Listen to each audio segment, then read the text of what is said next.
Oh, hey, Tales from the Bottle. I know people. I think there are people that want me to watch Qxir. There's someone out there. There's someone out there. Qxir. After World War II, television started to invade households around the world, bringing with it the television game show, which had evolved from radio game shows. We're all familiar with TV game shows of today, but back then they were still in an experimental phase and hadn't quite nailed down all the elements that are ubiquitous today. For example, today almost all game shows realize a big part of the appeal is that you can play along at home. Spinning a big wheel is a nice bit of visual flair, but you're most immersed when you're shouting answers at the TV or telling a contestant not to risk their winnings with a big gamble. £88,000. What the fuck? Why? Deal or no deal? No deal. I hope this is the dream.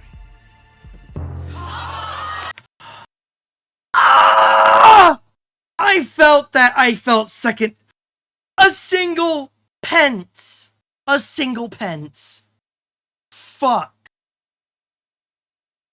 Damn.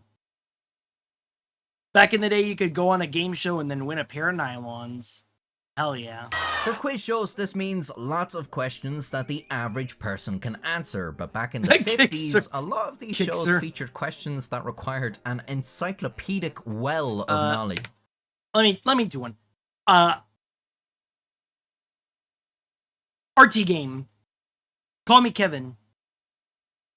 Jacksepticeye. Is Jacksepticeye Scottish? I mean, not specifically, just not very expensive prizes. To be able to answer. Pizarro, P-I-Z-A-R-R-O, was an early Spanish explorer who discovered and conquered an advanced civilization.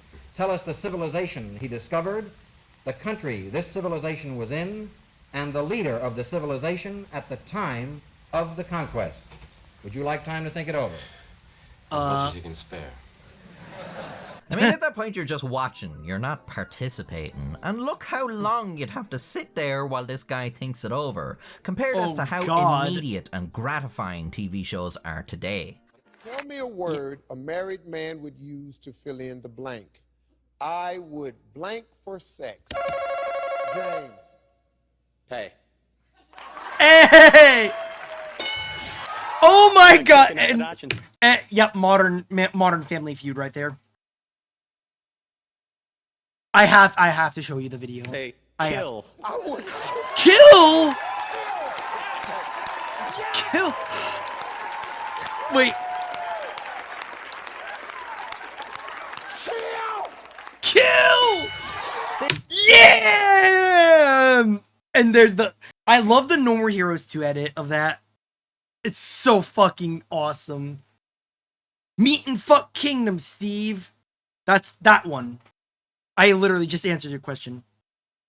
No, the Meat and Fuck Kingdom, Steve. This was actually a problem back in the day. The game show 21 premiered on NBC in September 1956 with a broadcast that the co-producer described as a dismal failure. The show was dull and the contestants were dim, repeatedly failing to produce the correct answers in the long, drawn-out wait between questions. The ratings were terrible, and show sponsor Geritol was furious, demanding that there would not be a repeat of this poor performance. This was another problem with game shows back in the day. The sponsors. Drama! I love that show. Advertising on these things was ridiculous. Not only would hosts interrupt the game to sell you some crap every 10 minutes, but the sponsors' names were literally all over the show. Look at this. The way this contestant is framed. Hey, 50s game show. What's that name of that one, the blue-haired medic lolly from Girls Frontline 2? Oh, thank you, it's Colgate. Might lead you to believe her name is Colgate, but no, that's the sponsor. We'll start our first match in just a moment. Right now, a word to you folks. Do you know who was the first to put toothpaste in a tube? Colgate. That's right. And now, who is first with an aerosol toothpaste? Colgate. Aerosol toothpaste. Now there's an idea with all the hallmarks of long-term commercial success. The reason the sponsors were all over these shows is because they often paid for the price of production, as well as the fee for network airtime. In a way, they basically owned the show. So when Geritol told the producers of 21 to up their game, they had to listen. How would they make the game show more enticing to viewers? Well, they could basically do it any way they liked. The industry was a bit of a wild west, where regulation was scant and lawlessness down to the abounded. prostitutes. Well, it wasn't totally lawless. In 1954, the Supreme Court had ruled that it was legal for a show to do giveaways, even if it required some element of chance or skill, as long as the contestant wasn't putting up their own money, which would be gambling. So basically, it was legal for game shows to exist, but beyond that, there was little to no regulation over how these game shows were conducted. This led producers to come up with a genius idea. Just rig the show. 21 found Herb Stempel, a genuinely intelligent man who was reported to have a photographic memory. I mean, what is American politics than a game show?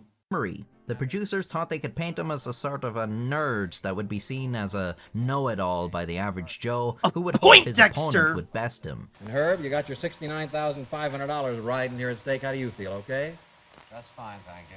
Good enough. They told him how to have his hair cut, how to dress, how to talk to the game's host, Jack Barry, and even how to act while answering a question. He was given instruction on little gestures he could do to add drama to the show, like dabbing the sweat off his forehead during a tough question. And he was told the answers. Stempel then, of course, went on. That's what the headphones are for. No matter which party wins. Moloch or Baal, basically. A winning streak, defeating contestant after contestant, wow, all utterly orchestrated by dominating. The show's producers. Geritol then once again stepped in. They weren't really a fan of how this guy was becoming the face of the show. He was just some egghead. People don't want to see that on TV. How are we gonna see stars? This is show business. It's supposed to be showbiz, fabulous, baby. And a nerd is not fabulous. Nerds aren't it was time fabulous. To give the audience Get real. The David. What do you think this is? Twitch? To Stempel's Goliath. So then the show found Charles Van Doren, a college professor from an intellectual family. Both his father and uncle were Pulitzer Prize winners. Van Doren was exactly what 21 was looking for. He was a handsome fella and charismatic too. Wow. A big hit with the ladies in the audience, and his soft-spoken and intellectual nature made him non-threatening to the men. Suave. Everyone liked this guy. He was a star fit for TV. That meant the show's previous golden goose, Herb Stempel, was about to become the sacrificial lamb. In a contest between the two, Stempel was instructed to take the fall. He answered incorrectly to a question he genuinely knew the answer to. What motion picture won the Academy Award for 1955? This footage is simply too excited to be played at regular speed. Was it Wizard of Oz? Do you know at that time the official Disney magazine were confused into thinking nerds were cool? Yep. Actually, no, I didn't. But that sounds believable. On the waterfront? No, I'm sorry, the answer is Marty. Marty? Marty was one of his favorite films. He'd seen it 3 times. He knew full well it was the correct answer. With his loss to Van Doren, Stempel was off the show. Van Doren was a big hit and became somewhat famous. He even appeared on the cover of Time magazine. After his time on the show, NBC offered him... He even appeared on the cover of Time magazine. Wouldn't be the first time that an industry plant got on the cover of Time magazine. After his time on the show, NBC offered him a 3-year contract for $50,000 a year. He would appear as a correspondent and sometimes as a host for Today. In contrast, poor old Herb... For Today? What about tomorrow? Stempel got nothing. Well, apart from about $50,000 that he had earned through his winnings. Yes, even though the game was rigged, they still paid the winnings honestly. Although at that point, they're less winnings and more payment for services rendered, really. But according to Stempel, he took the fall for Van Doren on the promise of a similar well-paid job with the network that Van Doren had received. When this did not come to fruition, he went to a journalist with the revelation that 21 was fixed. However, with no proof and the potential for legal threats from NBC, the story was never printed. Ah, yes. The most threatening presence of America. Media corporations. They ran a whole issue-length feature on Urkel. He had a soft, angelic voice, like Urkel. And he comes every Saturday night. Every Friday night. Like Urkel. That's going in the jar. At least, does that command work? I hope it works. Oh, I didn't update. Yeah, I have a Simpsons command. So whenever I make a Simpsons reference, yeah, put $1 in the jar.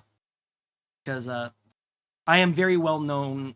I'm well known to reference The Simpsons a lot. This wasn't the only instance of this happening. Another popular game show in the 50s, The Big Surprise, had a contestant file a lawsuit against the show's production company, seeking either $103,000 in damages or reinstatement on the show as a contestant.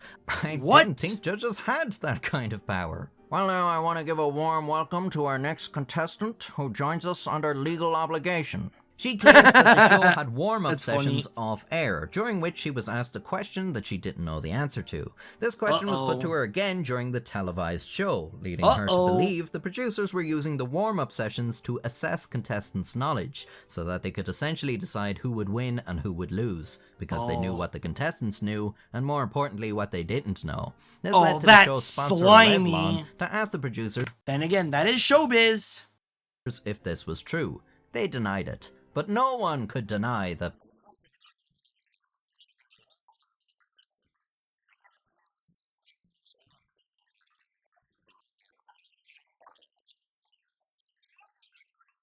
another instance in 1958 $1.25 for lipstick. Damn. We need to go back. When a standby contestant on the game show Dotto sent an affidavit to the FCC Let's just connect that the claims dots. the show was rigged. One of the winning contestants on this show was Mary Wynn. Her name was Wynn. Wynn is literally her name. Can't see it because chat's in the way. I really need to have like chat decay or something. Wow, Mary Wynn. You couldn't make this shit up. Anyways, Bravo, this fella Kojima. alleged he found a notebook backstage with all the answers Wynn would later deliver. With more and more accusations becoming public, a grand jury was convened in Manhattan that heard over 150 witnesses. But its conclusion was never made public. The United States Congress stepped in and asked many game show contestants to testify about the legitimacy of these game shows in 1959. They took it to the Supreme Court. One of these contestants was Charles Van Doren, who had previously denied the allegations to the grand jury in Manhattan. Now, this counts as lying under oath, but you kinda can't blame the guy. It wasn't really his secret to divulge, and a lot of people's jobs were potentially at stake. He was probably under a lot of pressure and didn't want to just throw these people under the bus. Or maybe he was just protecting his own image. But now that he was in front of a congressional subcommittee, he admitted that the show was indeed rigged in his favor, claiming he had wanted to compete honestly, but the show's producers convinced him that the fix was just a part of show business, as they wanted him to be the new face of the show, but knew that Herb Stempel was too smart. It's showbiz, baby. But now that he was in front of a congressional subcommittee, he admitted that the show was indeed rigged in his favor. This ain't some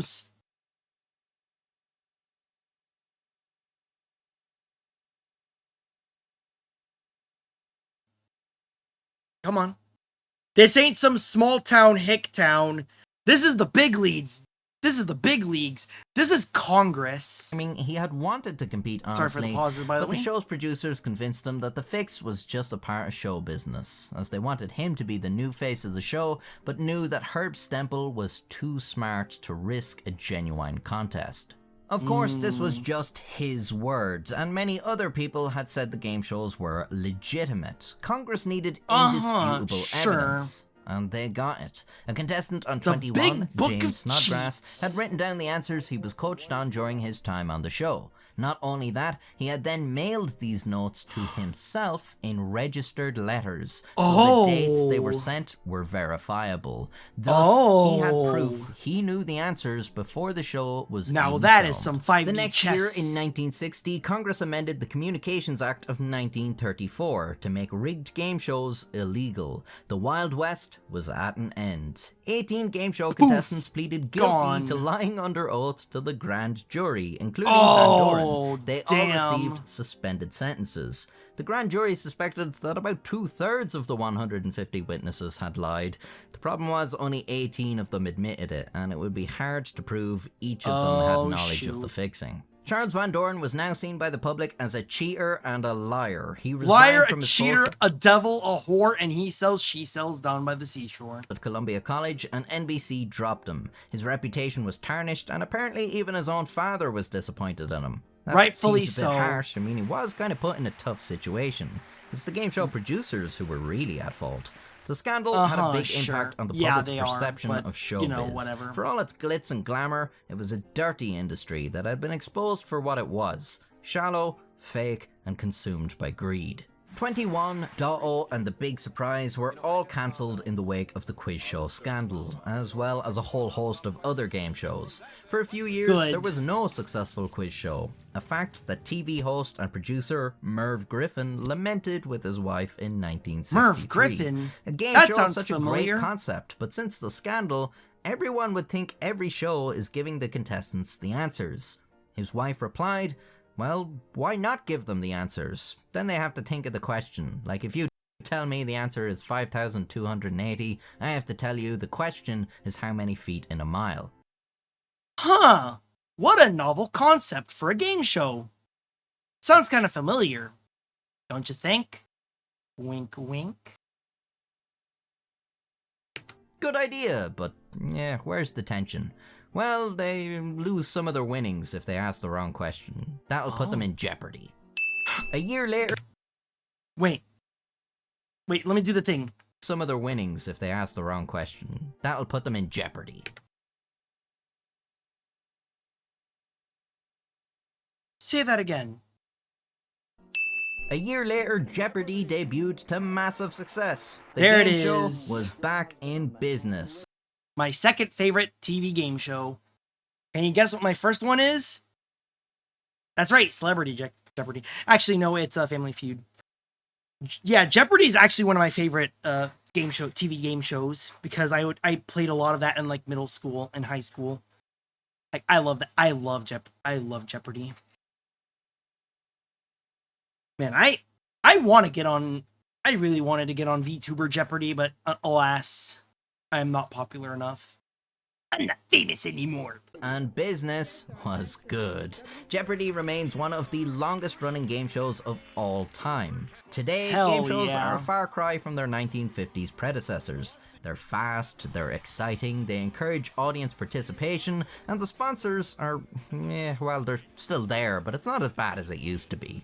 1950s game shows thought they had to rig the whole show to make it entertaining, when really, this is better achieved with smarter game design, which also comes with the benefit of not lying to your audience. It's kind of funny no one saw any value in that until it was literally made the law, but that's just how it goes, I suppose.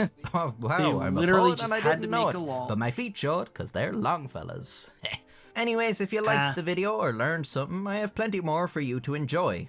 Ooh. Oi, mate, you need a fucking... You got a license for that, mate?